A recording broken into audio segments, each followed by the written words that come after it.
కులాలు చదువుకుంటున్నటువంటి విద్యాలయంలో ఈరోజు మన కమ్యూనిటీ మీటింగ్ ధైర్యంగా పెట్టడానికి మన నాగరాజు గారు మాస్టర్ ముందుకు వచ్చారంటే అట్లాంటి స్ఫూర్తి మనందరికీ అవసరమా కాదో ఆలోచించాలని చెప్పి నేను తెలియజేస్తా ఉన్నాను. మన నాగరాజు మాస్టర్ స్కూల్లో కూడా ఒక ఇబ్బంది వచ్చింది. స్కూల్లో ఒక మాస్టర్ గారు విద్యార్థి ఏదో తప్పు చేస్తే దండించారని చెప్పి దండించింది మాస్టర్ గారు, స్టేషన్కి తీసుకెళ్లి కూర్చోబెట్టింది నాగరాజు మాస్టర్. ఎందుకని?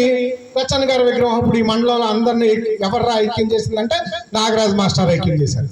కాబట్టి నాగరాజుని దెబ్బ కొట్టాలని చెప్పి నాగరాజు మాస్టర్ని తీసుకెళ్లి ఒక రోజంతా ఈరోజు స్టేషన్లో కూర్చోబెట్టిన పరిస్థితి. మరి మనం వెళ్ళాము ఎవరమన్నా? అనేక ఇట్లాంటివన్నీ జరుగుతున్నాయి. చిన్నబోయినపల్లిలో మన దెందులూరు నుంచి వచ్చి మనవాళ్ళని కొట్టిన పరిస్థితి. ముసునూరులో పోలీస్ స్టేషన్ ఎదురు మనవాళ్ళు బిర్యానీ హోటల్ పెట్టుకుంటుంటే ఆ బిర్యానీ హోటల్ బాగా లాగుతుందని చెప్పి ఇంకొక సామాజిక వర్గం వాళ్ళు వచ్చి దౌర్జన్యం చేసి ఆ బిర్యానీ